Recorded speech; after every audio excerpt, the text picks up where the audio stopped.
So first of all, yeah, thank you so much for doing this. Okay. We're really excited. You're welcome. And I guess try to Mhm. speak up as much as you can. It'll be easiest. It's pretty quiet in here, but Okay. and hold it. I We're hope gonna I'm not forget about it. screaming or nothing. No. Okay. Let's just start with you. Tell us about yourself. Where you're from. What you do.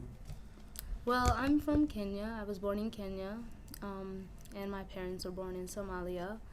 And I came here December 9th, 2003. And we didn't really choose where we wanted to live. So as we went through the immigration process, they basically chose like where we're going to be. And so then if we had like cousins or close families, they brought them to the same like states and stuff. And so, yeah, and then Do you know how they chose? well, I have no idea, but one thing I know is I've heard that so our families were sponsored by people, and so if you're sponsored, people usually pay like the food, the airplane, and everything else through the immigration center, and then when you come here, you end up paying that, but they chose, states for us. I think it was just randomly, chosen, and then if we had like people that we knew, like for example, usually what they did was like there was a head of the house person, or a head of the family, and so my mom was one of the people that they followed, and so she was basically like the head, and then if she said she knew this person or she knew that person, they all came to the same state as she came. So you've been in Washington Park since 2003. Yes, I've been around Milwaukee, but I've been here for like since 2005 around this park area. Okay. And Where did you live before? I lived in Milwaukee, but I lived on down. It's called Long Island Drive by Silver Spring in Titonia, so that's where I lived. Yep. And why did you move to Western Park? Well, we moved to here because our neighbor was really not safe. Like when we first came here, we are different people. We don't speak the language. We have different clothing, dressing, and people were just so racist towards us. They were just obnoxious. Where we felt like it was time for us to go, they would egg our house, and they would be like, "Go back home," and we were just like so tired of hearing all that, and so my mom ended up getting a new apartment building. So yep. I really didn't want to move. It was really it was very nice. I loved the area. There were parks. It was by Eastbrook Church. I don't know if you guys know there. And I remember. So it was by that area, and I loved it because they had the Eastbrook Church helped our families learn English, like our parents, my aunt, and everyone else. And then I loved the park that was by Villard, I think. So it was like around that corner, and everything was there. There were parks there, swings everywhere. We could be kids and just have fun there. And we had like a park like 3 minutes away, so we could walk there and do things. And we weren't really bored, and I felt like that was the best place ever. But then due to the conditions of how the people were treating us, we just moved. So. And it's different here? Is it different as in here wise and back home? It's very different. There is nothing the same that I could ever find.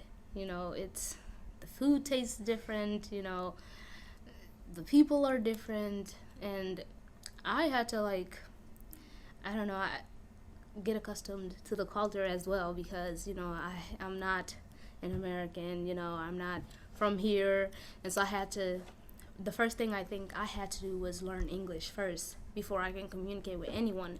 And after I learned English, I started making friends and people that I didn't know, doing things that I never did. I feel like I had to do something. I had to change a lot of stuff, to be where I am today. But back home, we still don't we don't even celebrate some of our cultures now because of difference in laws, and we're like afraid. Our people now are like, they're scared, because this is not their country. And so, like, for New Year's, what we do is we play a mudslide, like a mud fight, actually. We would go, like, literally have a jug of mud or water and just splash it at you, like, at your house. We did it to adults, children, and we don't do that anymore. We don't do what we used to do. Some of our people, we don't dress the same we used to. Our parents, some of them are, I feel like it's not a force, but they are told, if you're going to come to the workplace, wear pants. We're not used to wearing jeans, pants, but, we started doing that. And it's just like, you didn't used to wear pants, so what's going on? We have to adjust to the culture here. Sometimes we have to do what, you have to do. So it's really different. And then back home, there weren't 4 seasons.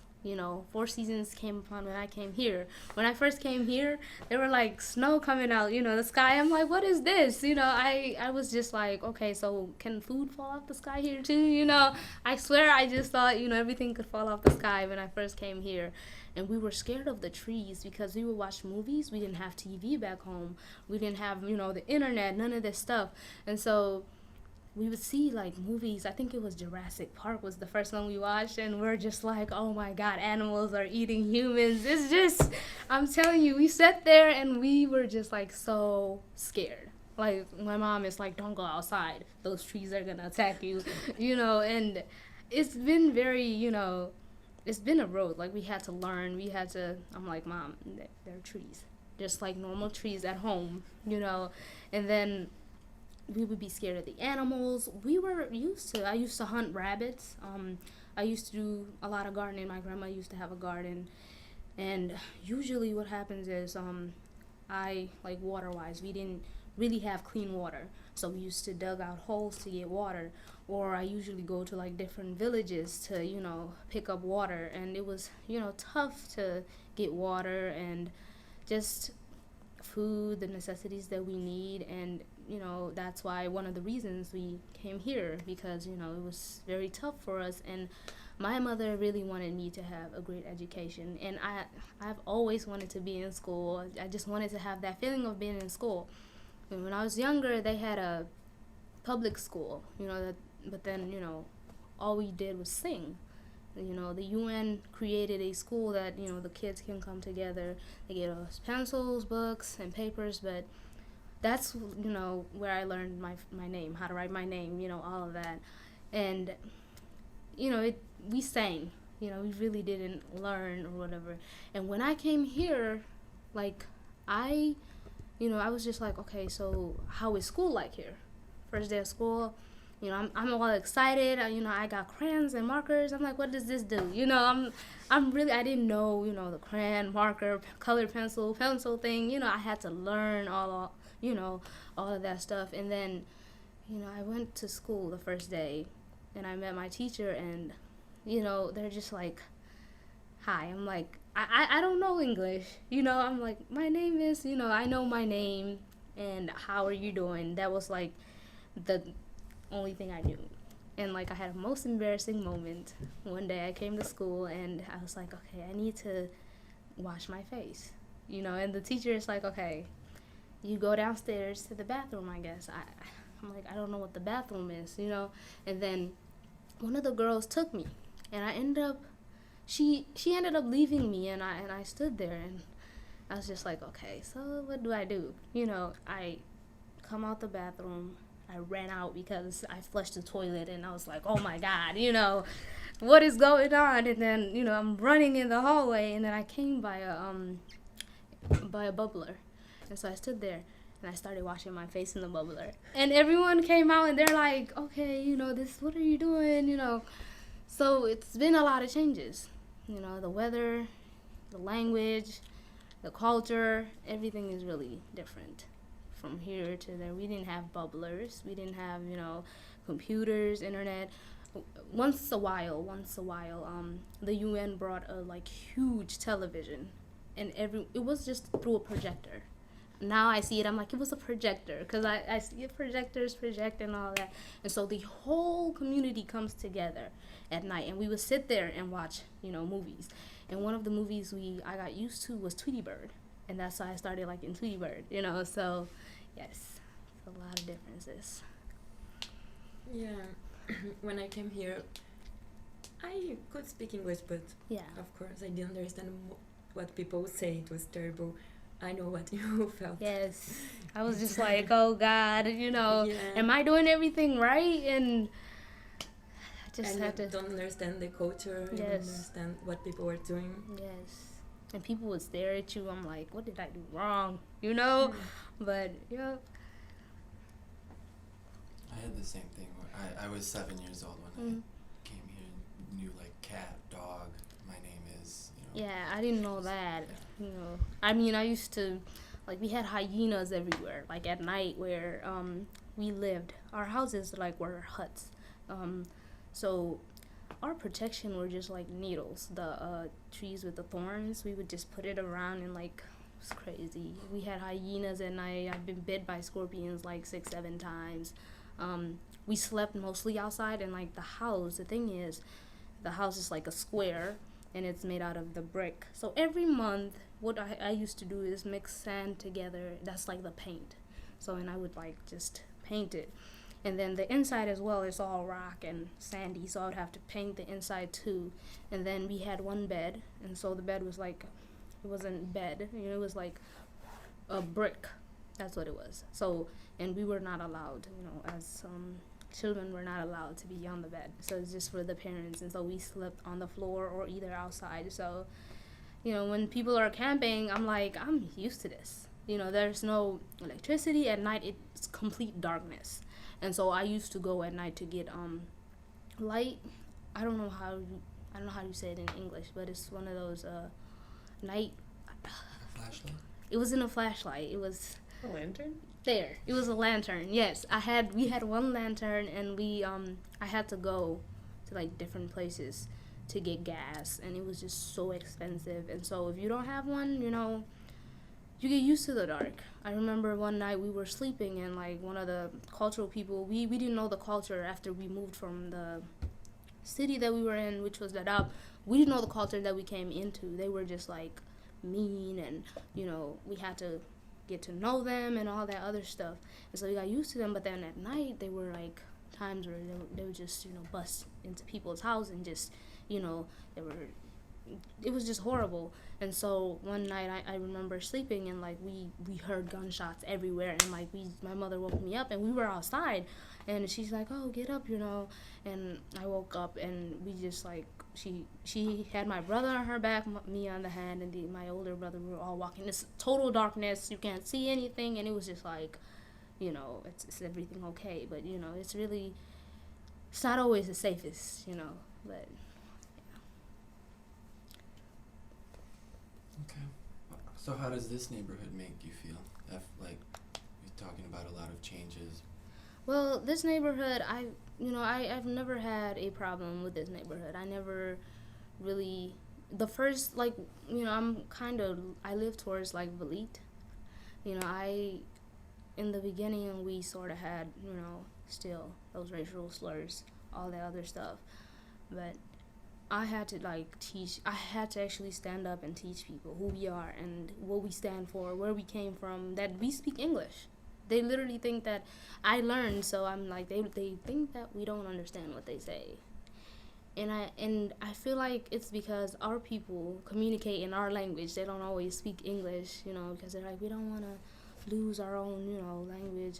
And so I'm always like, okay, just speaking English. So they know that you speak English and all that other stuff. And so I had to teach myself people, like the neighbor. I would always be like, hi, I don't know the neighbors, but I would teach them who I am, my family, and all that. And it's safer. It's better. And here, the community here, I love it because this place is here. I can come here and do things. And after school, I don't have to be, on the street, and all that other stuff. So it's safe to be around here.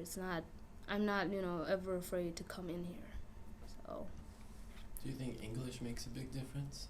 Yes, it makes a big, huge difference. Because when I was young, I feel like I was being bullied. And I feel like part of why I was bullied is because I didn't speak English. I couldn't go to the office and tell the principal, I've been bullied, this is happening. People would go and tell them. I would get in trouble. I'm like, I didn't even do anything. I didn't do anything.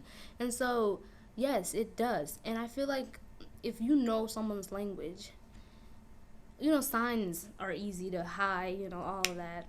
We learned the hi sign, everything here. We didn't used to do that. We shook hands and kissed someone on the hand. So signs, some signs we understood, but others it's like you didn't speak English. You were just, you're there and you're just confused. So it does make a big difference because now I can communicate with so many people, and it's just like, I don't know. It's like I was born here, but so yeah, it does.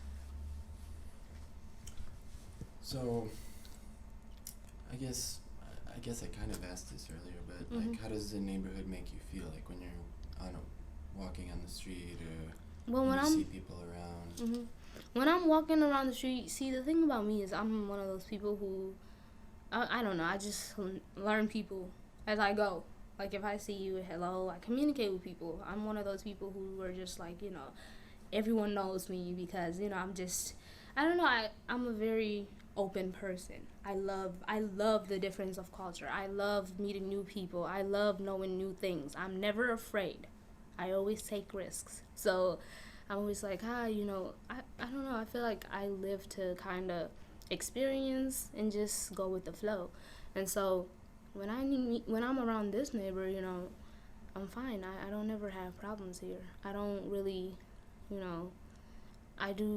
know what is dangerous and what is not, But if I'm around here and I have nowhere to go, I usually come here, or I go to, my friends live across the street from here, and then there's people that live around here that I know, and so I'm not one of those people who, like, kind of throws herself in trouble. I know where it's trouble, where it's not, but, it's not bad at all. I love being around here, and there are a lot of different cultures around here, too. So there's, like, Burmese families, Hmong, there's Somali Bantu families, so I kind of know, like, everyone around here. So, yeah.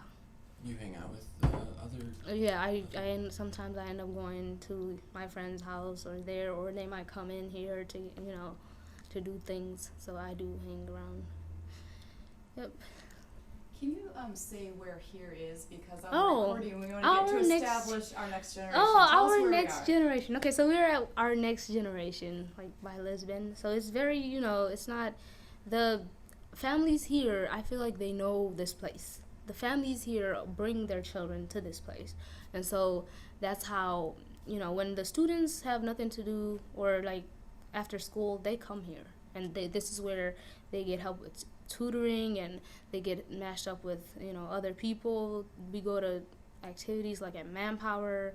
They have a lot of different things to do here, so the students do a lot of things here and have fun and learn new things. So they're like, this is like their getaway home. So yes. Where do you go to school? I go to St. John Antietam High School, so it's like on Cass Street, around downtown. Yep, I'm gonna be a senior this fall. I'm excited. Last year.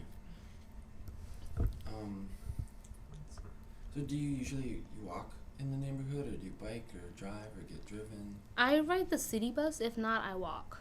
I don't. I'm not really a big fan of. I do drive. I know how to drive. I have my permit and everything, but I just I don't know. I'm still one of those people who believe that a car is like a child. You have to do the gas and everything, and take care of it. If it breaks down, a car is like a child. So I'm still, I don't know. I'm just like, one day I'll get one, but I have to be ready, financially and all of that. So yes. Yep. So it feels pretty safe taking the bus, walking. Yes, it does. I feel like if something happens, there's a lot of people that I know that I can call, or I can notify them if I feel like I'm not safe. So yes. So you feel like your neighbors look out for each other. It's like, I feel like we're a family. That's what I feel like. I feel like this is a good time to mention when we spoke with a Hmong immigrant, and he's also a high school student, and a lot of what he was saying was not feeling safe, and a lot of it was based on racial differences, Mm-hmm. and it's very different than what you're saying. So I always tell people, I feel like it's opening up. To be honest, like if you ask an adult or someone else that's older in my culture, are they safe here? They would say no, because they're very into their self. They're not those people who open up and try new things and just. I feel like they don't risk. That's the difference between the people who are like we don't know the people. It's opening your arms and actually learning people, going out instead of just them coming to you and like, hey, I'm this. I feel like it's the person that you are as being in the community, because my family is like, people from my culture or family are like, oh, they're so dangerous, this and this. I'm like, but they breathe the same air as I do. So why am I going to be, standing here and all afraid? And I do just give it a chance, and like, I'm, this and this, we're doing this. I'm always, community person. So I feel like that's the difference between anyone else. If you ask the neighbor here, they're going to be like, oh, it's very scary, there's gunshots and this and that. And I'm always like, do you ever get to know a person? Do you ever talk to a person? Do you ever, ask them what is going on? And, are you communicating with your neighbor? They do create that boundary. I feel like they create that differences between each other. And I kind of don't. I'm just like, hi, how are you doing? I'm Sahara. I'm a human. How are you? So, yeah. Do you feel like there's a lack of communication? There's a lack of communication. There is. Because I know a Thai family that lives next to us, and I feel like they're afraid of us, and so they were just like scared.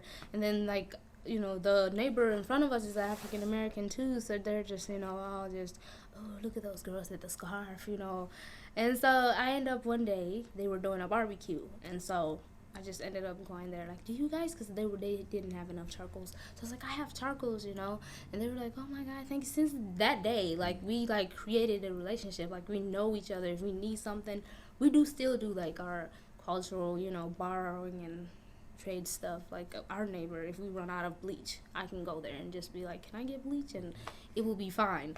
And so we got used to the community. We went out. I'm one of those people like, hello. That, like I said, I will always go there and make sure that they feel safe and I feel safe, and that we know each other. There's no confusion or anything. And if we feel like something dangerous is happening, we let everyone know, so then we're just aware of what's going around us. So. You were kind of talking about this earlier, but how do you think outsiders see this neighborhood? Outsiders see this neighborhood as like a crime. I feel like they do see it as a crime place. I don't think they know what's going on, as a community. Washington Park is there. They're always open, for people to come in, go into the Urban Ecology Center, people to be swimming in the summer and all that. Sometimes I always think it's the outsiders that come in and kind of, I don't know, mess things up. But I can't say that because I don't know, who's coming in and who's going out. But I feel like this is a great place. They have, I think, some Muniers there around. So there's things to do here. This is like a community place. So if you come into our next generation, we have open arms. I was a student here. I'm still a student, and I work here too.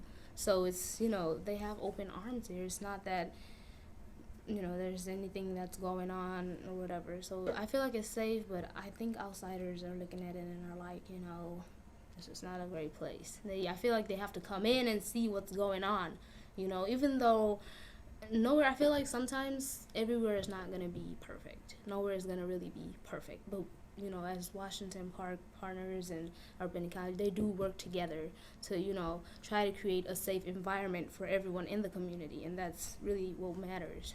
So I feel like there's a difference between being out at night or something you would do at night versus the day. Yeah, I think that's the difference. I'm not an outside, like at night I don't feel that safe at night versus the day, I felt safe at home at night, but here at night it's just like, I don't know. You know, I don't know what happens at night here. And so I'm always in my house, and you know, but there's a difference between night and day here for me. So. Do you think if you're with other people out at night, it's a little safer? I still fear. You know, I don't, for some reason, I don't know. I had a pet giraffe back home. I was hunting deers and, you know, all that other stuff. And when I came here, I'm like scared of, you know, chipmunks, and I don't, you know, I'm like, why am I scared of chipmunks? You know, I used to hunt rabbits and deers, and I was fine. You know, my mother got chased by an elephant, and we had like trees, just, you know, you could kick a tree and you get mangoes dropping down and bananas. Like, you know, we just had the whole safari there. But here it's just like, even the elephants, like when I go to the zoo, you know, I'm like, I don't see the connection between an animal. Like, I don't know. I feel like they need to get out of there, you know. So I'm always like, yeah, you know. So night and day is different for me here. So, like, I went camping. I love camping, but I'm like, okay, so at night we're like walking, doing a trail, and I'm just like trying to step on the floor, and you know, I think I got used to the concrete. You know, this is something new. You know, concrete is really new to me. And so when I walk in concrete versus if I'm on a trail, I remember back home on the trail, but I'm scared. Like, I'm like, is there a step that I'm going to fall? You know, you know, there's so many differences versus day and night for me. So, yeah. You mentioned gunshots. Have you seen this? I have when we're here.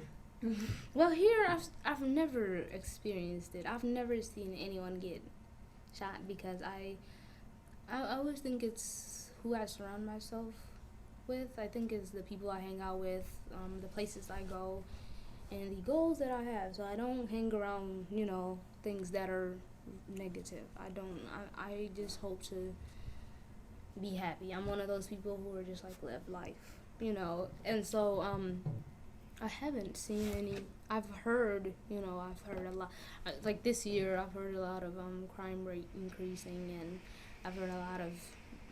I watch the news, so the next day it's like, I saw this guy is dead, and this. I'm like, God, why are they doing this? You know, and I haven't.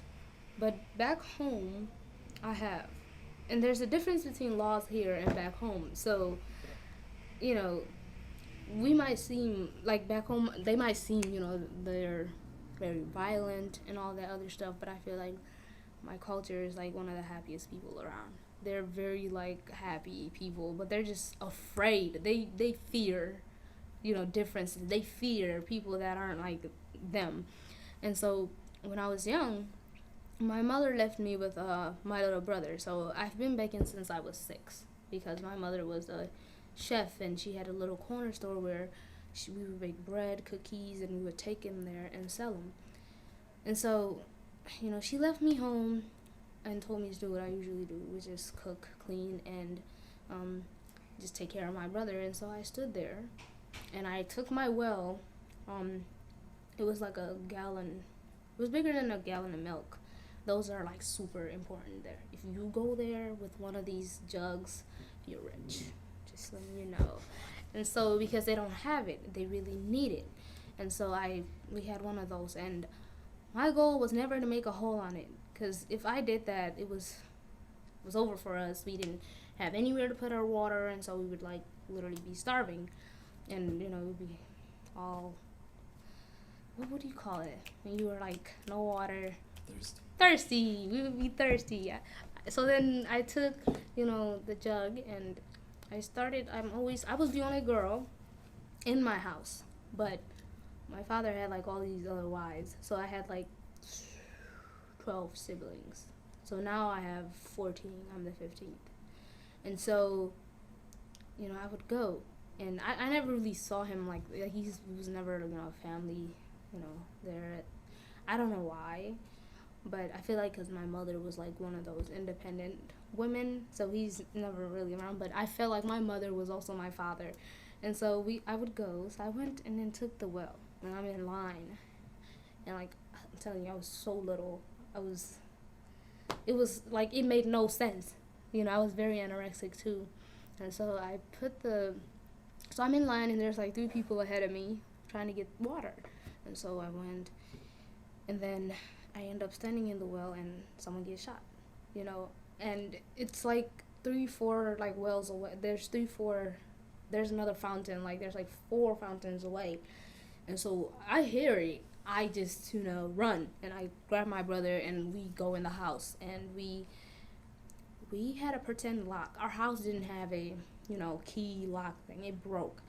And so we pretend like we locked the door. And so I was down on the ground, and then I had my brother on the ground, and I closed the door. And so, I pretended like I locked the door. And our house had like it was a window, but there wasn't no mirror or whatever. It was just like a little hole. So I stared on the hole, and I'm just like looking for, if people are coming to attack or whatever. And so we're on the floor, and, all of a sudden I hear a knock on the door, and I'm just like, okay. So I grab him, and I'm like holding tight onto him. I'm like, okay, we're gonna die together.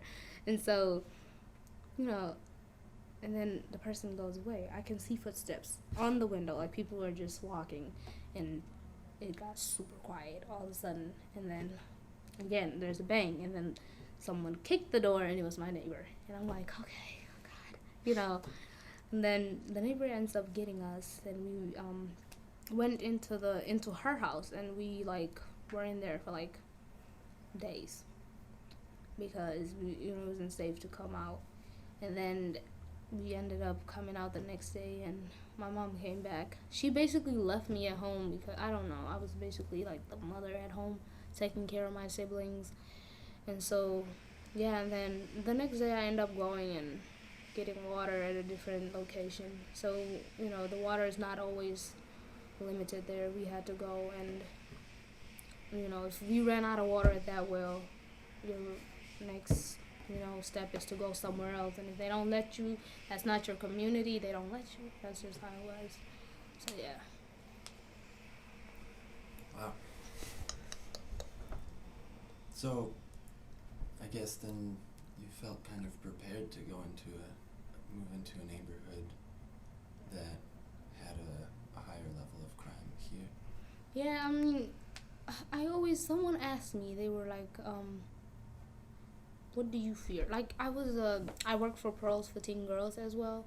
And so, one of the questions that we had, like a check-in question, was like, if you could do anything, I think it was for a day.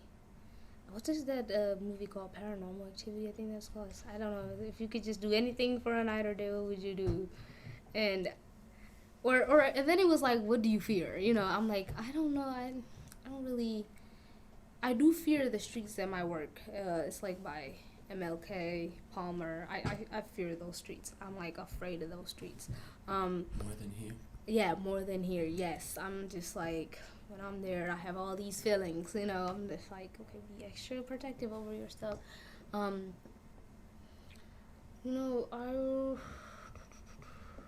is the question? I just forgot. What do you fear? Oh, what do I fear? Well, Okay. You asked that. Yeah, you were telling us a story about. Okay, I don't know, I don't really, I fear those streets there, but anything else, I don't know. I just forgot the question. I had a great point, but You were talking. It was something about also like, what would you do for a day if you was that goals? Paranormal activity. That was crazy. That question to me was just like, why would I want to do commit a crime? Why would I want to do anything to anyone? That was basically one of them. Like, if you didn't fear anything, what would you do? For a day, you could do whatever. Yeah, and you could get away with it. And then I'm like, I wish I was just invisible. And then this is what I would do. I wish I was invisible. I would leave this country and go to Somalia and meet my uncles and aunts that, I've never met my mother's side. I've never seen her brothers. I've never seen her sisters. And so my goal now is that's what I'm doing. So, next year I won't probably be going to prom like a senior and doing all the other stuff they would do. And my goal is to kind of raise money for a visa, like a visiting visa for him. So, or anyone, I've never in my life set eyes on anyone from my mother's side. So that's my goal. And it's very like Somalia is very dangerous. I wasn't born there, so I don't really, know, because one of my cousins went back and she ended up, getting killed. And so my uncle tried to run for government and, he got shot. And that's why I'm just like, yeah, I'm just going to do one of those visas and have him come here. And then I also, I'm doing research on trying to send things there and stuff. So, yeah, very busy. When I came here, I noticed that the city is really segregated. In Brazil, it's not like that. And I don't know about your home country. And what do you think about that? The city here is very segregated. Our home, to be honest, there isn't the white-black version at home at all. There's this, we all have different cultures. There's so many cultures in Kenya when I was there that, it was crazy. But we didn't have, the Caucasian and black. There wasn't any difference. There weren't people like that there because we thought, oh, we're so poor. Why do you think someone else, different culture would live here, different color would live here, So we are used to our, like, African, cultural people. So when we came here, like I said, our parents they fear different cultures, they fear the American cultures, and so they stay together. That's what happens. Like, where I live at, there's like 10 families. We all are the same culture. And before, they said that where we lived, there were so many crime there, so much. Like, they were just doing whatever. And now, like, there's none. Like, we don't even, the most, like, I feel like crimeful thing we would do is just gossip about each other.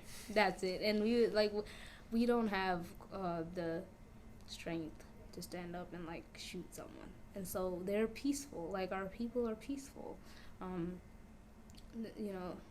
It's, they stay together. They do. They tend to stay together because they know each other. They're used to each other. Like I said, my neighbor and me, like, I can go to my neighbor and be like, okay, I just ran out of flour. And my neighbor would give me flour. And then next day she would come and she'd be like, I ran out of broccoli. And we would give her broccoli. That's just the way we are. We know each other. We communicate with each other. But they're just afraid. Like, for me, I feel like I had to choose my own path and kind of root out. I wanted to get to know people. I wanted to learn about, different cultures, different religions. I go to a Catholic school now, and people are like, oh, you just, you're becoming a Christian, da da. And I'm just like, you guys are just scared, so, they do stay together. I think you've seen, like, the Hmong, the Burmese, the Asian, they're all together, too, because they know each other, the language, and they fear others. They fear the other cultures because of, we're seeing crime rates and, African Americans killing African Americans, and we're just like, they're killing their own people. So that's why we're afraid, But I'm one of those people who are open. So I'm always like, hi, if you are like one of the baddest people in the world, I'm going to say, how are you doing? How was your day? So, yeah. Yep. So when you said Kenya is very multicultural, do you just mean different ethnic groups? Yeah, that's Kenya? What I meant. Yeah. But if, like, someone, that was a different color came in, it would be a surprise. Mm-hmm. Like, literally. But they would kiss, like, they would literally respect them. Mm-hmm. They won't be afraid to welcome them. They love that, people from here go there. They love that, but they're afraid when people are here or, but mostly they're afraid of, the African Americans. That's the one that they're afraid of, and it's just like, oh, you're the same color as them. But because of what we see in the news and all that other stuff, our parents are, like, literally afraid.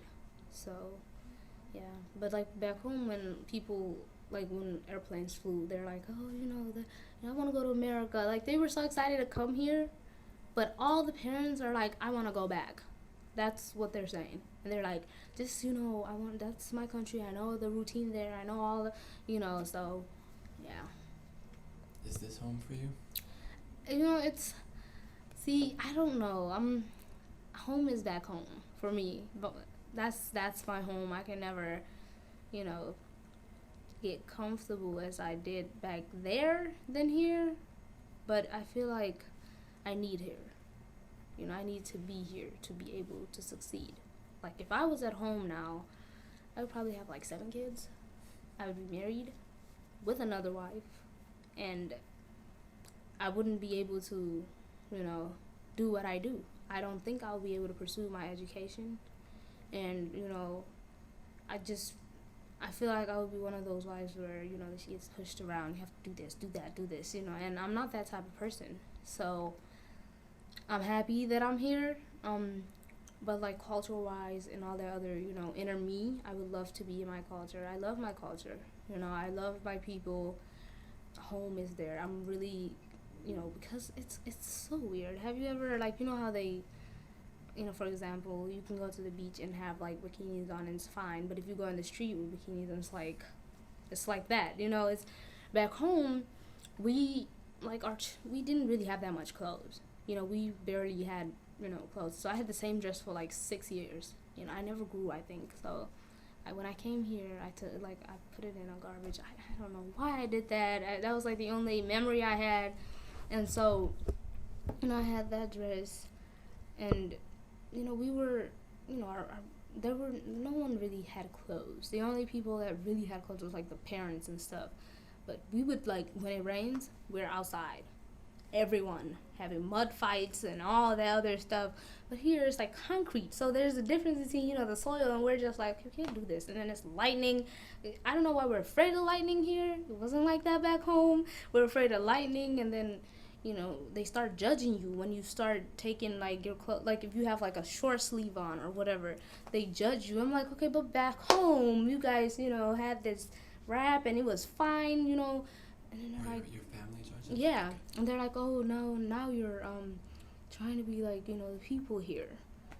I'm like, there's no difference. I feel like, you know, we did this at home. You know, we had like little cloths around our waist, and everything else was okay. But when we came here, it's like, it's not fine. I'm like, okay, you know, whatever. But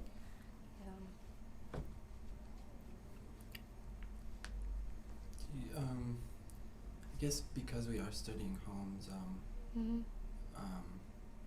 do you feel different at your house, at your home, than you do anywhere else, or like I do. What's special about? Well, my home now where I live at is. I started being scared because we live right next to the street. You know, the street is there, and the park is, you know, Martin Luther King Park. It's like in front of, we live. The park is here. We live here. The thing is, I do a lot of research. I'm one of those people who, if I'm gonna go there, I know what happened before, you know what type of area it is, and I'm like just like prepared for anything. And so, my house, I don't know. My house is, because I live right, the window is right there, and then the street is like right there. I've heard so many gunshots before. Across the park, I'm saying it is, you know, so I'm kind of, these days I'm fearing, but before I was fine. I'm okay. I'm okay with my house. Sometimes I'm scared people will break in, because you see so many people are just like, they would do the stupidest thing in life, and you're just like, why? And so that's why I do fear sometimes someone will break in, even though the doors are locked. I'm like, what if they can just like drill it out? Like, I literally think about stuff like that. But yeah, I don't know, the house is like, but I'm fine. You want to live anywhere else? Do I want to live anywhere else? I don't know yet. But I do have a dream of, you know, I have a dream of creating an organization that would help out girls and boys, similar to this, but then at the same time different, because it probably like would deal with, you know, how kids have low self-esteem, you know, some kids don't grow up to be respectful and all that other stuff. I want to do like a safety home for just, you know, being there for them, like being like their extra parent. That's one of my dreams, something that I want to do here, just here, you know, because of the way the teenagers are growing up right now. It's just like not the best they don't make the best choices, and I'm just like, I feel like they need someone to walk in their shoes. They need someone to talk to. They need someone to be there and just be like, okay, and then sometimes they need difference. I feel like they need difference. They need to be paired up with someone who's not, the same, culture or whatever as them, to have them, open up, to have them, say, you know what, I'm going to take this risk. I'm going to take this, I'm going to take that route. They need some differences in their life, and that's what I kind of want to do, is create that little community where everyone is different. We'll have different cultures. Everything will just be, different, and they'll have things to do, so they're not in the streets doing, whatever. So, positive motivations. So, what is the ideal home in the ideal community for you? Oh my gosh, I could go on forever. So, the ideal home for me is, I think I have the neighbor thing. My neighbor, I love that. I love it. I love the fact that we can just, do you have charcoal? I just ran out. I love that fact. I feel like that's, you build a relationship like that. You build trust. You just build something different, towards someone else who you don't know. I want that. I wish that everyone can just look at each other and be like, today I'm in need, can you help me? And, you put yourself in their shoes. You never know, what situation that might hit you. So I would love I'm telling y'all, been heaven, if people can just be like, I'm comfortable with you, and if people had others that they can talk to, if there's, any issues going on. And then I would love,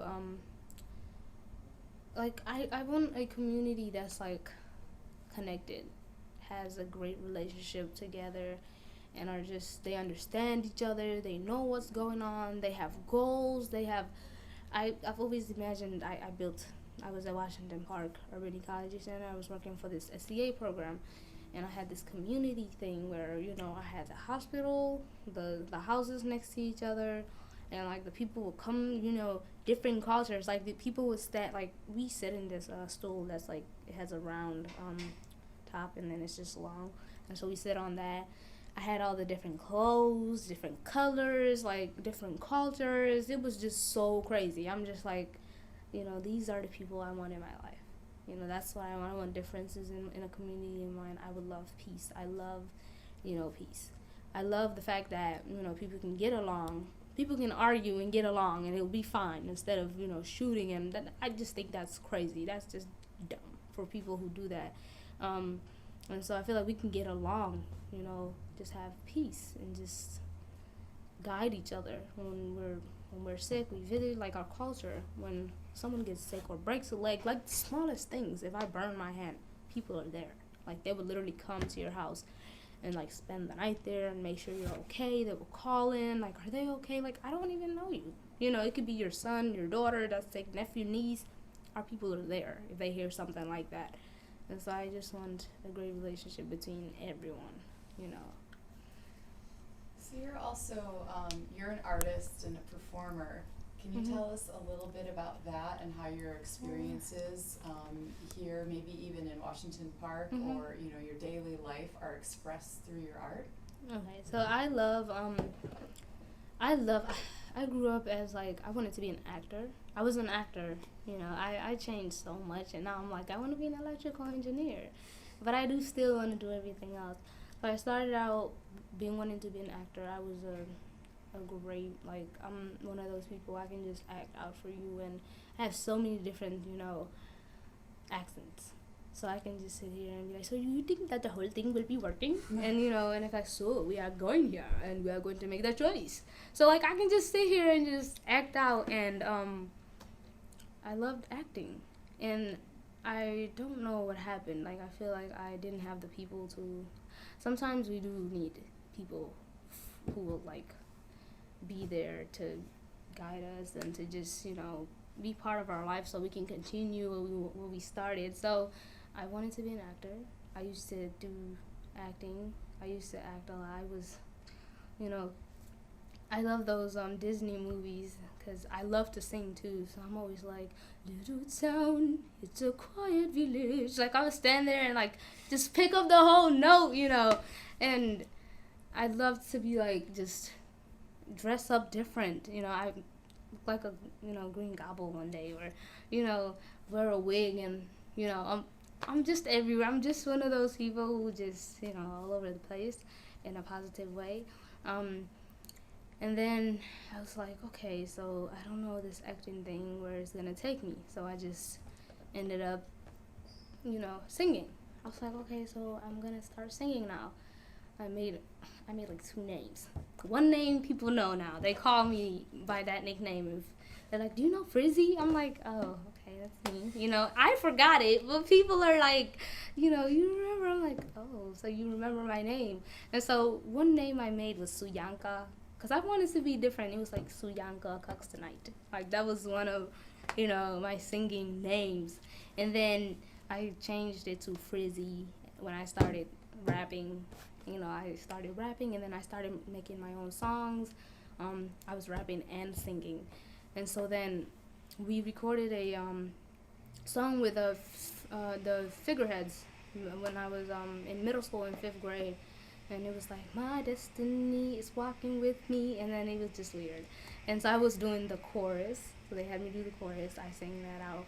I loved singing. I used to sing in my culture, in my language too. And like I used to perform at talent shows. I was always singing or I was rapping. That's what I did. And then when I came into like 6th grade, I used to do so many like speeches too. I used to do speeches because they were surrounded by like Martin Luther King's idea and all that other stuff about the community and just having peace and all that. Like I used to do a lot of speeches. And then after that, I was just like, maybe I want to start dancing. I love music. And then I started dancing. That's when I started doing African dance. And then I started looking at different cultures. I love doing the like Hindi, the songs and the dances. And I look at I go to South Africa, and then I go to West, and then I look at all these Sudanese, Ugandan. I love the different cultures and their music. I would do anything with different musics, and I'm just like, oh, so maybe I'll move like this. And I started to just get the rhythm of it, and that's how my dancing started. And I used to perform at school. I think they still have like videos of me performing African dance, and I love Ethiopian dances, and I kind of just go with the rhythm. I always say, our musics are created by, like our dances are created by feeling the beat. Feel the beat. What do you feel? How do you feel?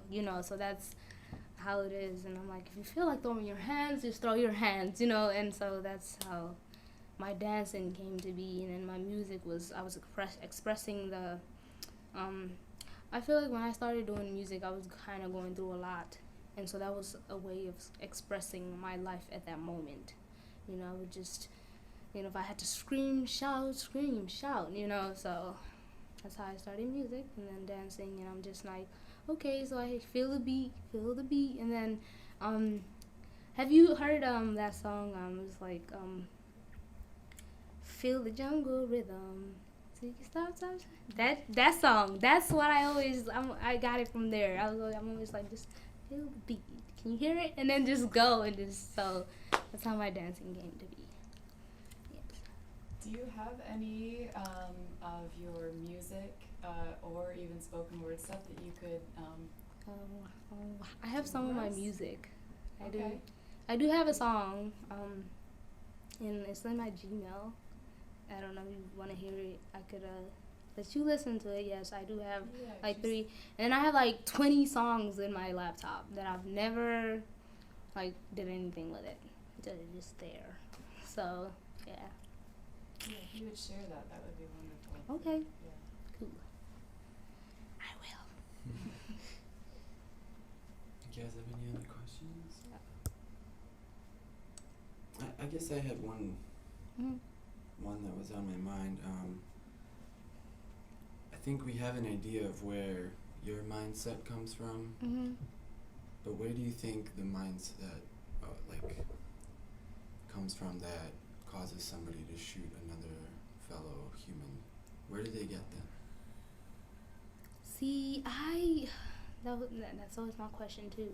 I do, I'm very aware. I do look at my surrounding. I think about people. I think about me. I always put myself in someone else's shoes. So if I were to stand here and shoot someone else, that could be someone's cousin, that could be someone's sister, brother, a loved one. And I don't think, I have the guts to stand there and just, I can't do that. But people, I feel like some people are raised in societies like that. Some people have experiences. Like I was at, what was it? I think it was like one of these, it was like an arcade place. I forgot. And we were doing laser tag. I'm scared. I'm like, okay, so do I, I'm scared to just hold the, gun. And they're like, the kid is like, well, I shoot at home. This is fine for me. I'm like, you do? Okay, you do this. You shoot. And he's like, yeah, my dad lets me, I'm like, comfortable with it. You're doing this. And I just like blanked out for a second. I was just like, oh, I just gotta act like I never heard this, And so then I feel like it comes from if they're comfortable, like if their parents, like as kids, if your parents do it, you feel like it's okay.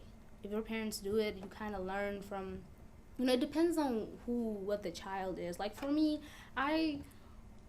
just because my mother did it, I'm not gonna do it. Just because my mother took this route, that doesn't mean I have to take that route. I can still branch out and be someone else, just like I am right now. And I think people just have the guts to do it. Some people don't have that much fears.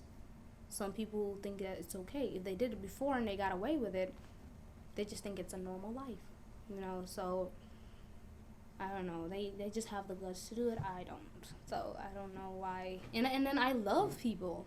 I'm a people's person. I love people. I love, differences. I love people, and I feel like I do read, I'm not a Catholic, but when I read the Bible and, the Quran,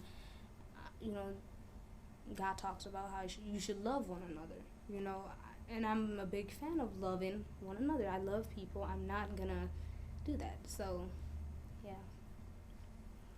You talked about self-esteem issues with youth, and how do you think that the segregation that so many Milwaukeeans deal with affects their self-esteem? I feel like, when people are segregated, you never know if you're going to need someone from a different culture to experience something different. And so it's like, me growing up, I grew up with a low self-esteem. I could never look at myself and say I'm pretty. I can never do that. I could never do it before in the past. But then I started seeing all these different people. I started seeing different colors, and, I'm looking at models too, and I'm just like, okay, she's pretty, maybe I should be like her, maybe I should, at a point I was just like, stop it. You are different. The world is created with difference. Beauty comes in so many shapes and sizes. So you don't have to look at someone else and be like, oh, that's the ideal me, that's what I want to be. I feel like because we have differences, like, that's what makes up the world. That's what a world is. If we were all like the same culture, I'm telling you, if me and you were just the same, it would be boring. Like, it would just be like, okay, so we played this game yesterday, we're gonna play it again. There's no festivals or different stuff. Like, I'm telling you, that would just be playing, you're in the world, do this. Like, it would just be boring for me. So, like, difference, when I could just get out and see different people in the community, how they dress, how they talk, how they look, I'm just like, oh, that's just awesome. That's great. And that's when I started feeling better about myself and my culture. And I was just like, oh, so people don't even know anything about my culture. People want to know. I want to know, and I want to go see what they are about too. So, and then I was like, oh, it's beautiful. I feel like that's what beauty is, having different, you don't have to have the same face as me. You don't have to have the same color as me, and you still can be beautiful. So, and then I was just like, okay, so I need to stop telling myself I need to look like that model. That's who she is. I don't even know what she's going through. That's her life. This is my life. This is me, and I'm just gonna. And I was like, I have to learn to love myself before I can love anyone else. I have to learn to, accept who I am for who I am before I can go out and tell people, look, you be this, or if you need help with this. Like, before I could do that, I have to learn to accept who I am. I have to learn my differences. People can learn from my differences. So that's why I was just like, change this. This is not you. Show who you really are, and you will be fine. And I started to be like, oh, I'm pretty. Like, I would have mirrors, and I would tell myself I'm pretty. I don't need anyone to tell me I'm pretty, or I don't need anyone to tell me I'm this. Just have that strength to tell yourself that you're pretty, you're awesome. I'm different. Like, that's what makes me unique, and I'm not gonna sit here and try to be like you. I would get to know you. I love the fact that you are not like me. I love it, because we can do so many things with you being different. It can be so many things going on with you being different and not like me. So yeah. On a related note, I read recently that youth from segregated neighborhoods experience post-traumatic stress disorder, even higher than they have been in the last couple of years. So it's like a rising trend. And, so there's definitely psychological issues that can come out of experiences like this. I don't know. I feel like if you're just open to everyone and just are so welcoming, and I feel like sometimes racial problems start that way. We're all segregated. We don't know each other. Get to know each other. Because I was taking my ACT, and one of the questions, my writing prompt was what do you think about public speaking? And doing research online. And I was just like, it increases your knowledge. You're not ignorant anymore. There's so many people who ask me, do you wear the scarf all the time? I have no problems with people asking me questions, because if you don't know, I'm going to tell you, so you don't stand in front of me and disrespect me. So, I'm like, okay, it's good to do research, it's good to know people, so then you're just you're not feeling like you're, I don't know, just, you don't know people, you have the right to disrespect, you don't, so, yeah, and it makes sense. I feel like if it's like knowing the colors, knowing all the different feelings when you are, going out and getting to know other people, so. Great. I think I just want to get one more thing on tape. Can you just say your name and where you live, and then just so we have that? Oh, like the address, or like where? No, just whatever comes to your mind where you live. Okay. So my name is Sahara Aiden, and I live in Milwaukee, so around the Valete area.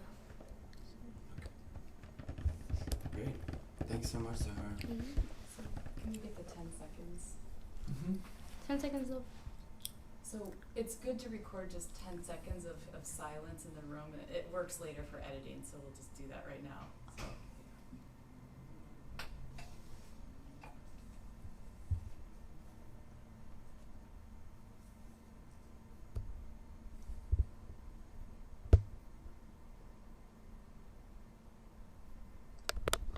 The world.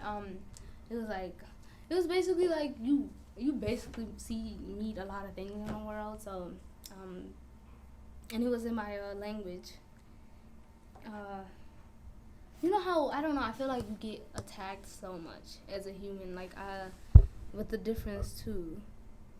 And I had to go through a lot to actually be where I am today. Me as a woman working, me as a woman speaking out, that's really. A lot of people, I want to become an electrical engineer. A lot of people look at me like, are you crazy? You're a woman, you're supposed to have kids, you're supposed to be in a house, you're supposed to be married and getting bossed around. And I'm like, no, that's not me. And so, basically, the song was called, In the World, You Meet a Lot of Worries and Failures. So, do you want me to do the chorus? It's in my language, though. Yeah. So it was okay. So I'm not feeling very well in voice today, but I haven't sang in a long time either. So it's okay. Haddaan waayahay dunyada walwaliyo wanaag baan maray soo dhawaaw. Haddaan waayahay dunyada walwaliyo wanaag baan maray soo dhawaaw. Basically, you go through a lot of stuff in life. Welcome to the world, because it was like a phase. I was changing and I had to do a lot of, so that's where I got it from. And then I rap, huh? And then really pretty. thank you. And then I rap on the part, and I'm just I'm trying to make the word. I think you will listen. I will let you listen to it. So I'm like, I'm tired of the same roads, you know. I guess I'm moving slow because I'm tired of living the same life over and over again. I was tired of living my culture over and over again. So I you know, some of my friends are not allowed to have friends of different culture. They're not. Their parents will not allow them because they feel like they're gonna get assimilated. And I always say, know who you are before you step into anything. Don't forget about where you came from, your past, who you are. You know, always stay to yourself when you go into somewhere that's different. So, yeah. And that's why I never forget who I am. You know, I know what culture I'm in. I love my culture. You know, I one thing I never want to forget is my language. I don't want to forget my language. That's why when I'm at home, I talk more in my language than, you know, when I'm at work. And then I'm like, so then I can just pass it on, you know, to the next generation. You know, I don't want to forget anything in my culture. I kind of want to keep it all. And at the same time, I love accepting differences from different people. And that's what makes me who I am. So. Do you have any other pieces that you could perform? With songs? Yeah, or songs, poetry. Start shooting. I don't know if you heard that one I did here. It was called I Wanna Be. I don't know if you heard it. I'm kind of I don't know. I'm kind of nervous. Okay. Well, And then we'd love to hear it if you want to do it. And then I don't know. Do you know that song Pocahontas? That's one of my Just Around the River band. Yeah. Good song. I always I don't know. I sing that song a lot because I don't know. So I'm gonna try it. If I forget any lyrics, forgive me. So. Because sometimes I do stumble up with it. What I like most about rivers is you can't step at the same river twice. The water's always changing, always flowing. But people, I guess, can be like that. To be safe, we lose a chance of knowing. Just around the river bend, waiting just around the river bend. I wasn't moved, just around the river bend, beyond the shore. Don't know what for me, coming for me. Should I choose the smoothest chorus, steady as the beating drum? Should I marry Coco? Saw my dreaming at end. Or do you still wait for me, dream giver? Just around the river. So I love to sing. Thank you. I do sing, so yeah. Could we get you would you have any dance that you could perform? Some of the cultural dance that you do? I do, but I don't know. Okay. I'm like, I'm not comfortable. Okay. Yeah. So I will see if I can, because I would need music. You need music. Yeah, I to do it. understand. Yeah, So yeah. do you? I don't know. Do you have? I could get my phone, but I don't know. Sure. You're gonna videotape it? Would you be okay with that? That's fine. Okay. I see you've had the most pressure out of all of our Yeah. interviews. It's not. I'm kind of used to it now because I feel like it's a lot of people interview me here, and so I'm just like, oh, so I'm fine with it. Yes. But I've never sang in an interview. Oh, yeah. So yeah. are the signs? The Oh sheep yes.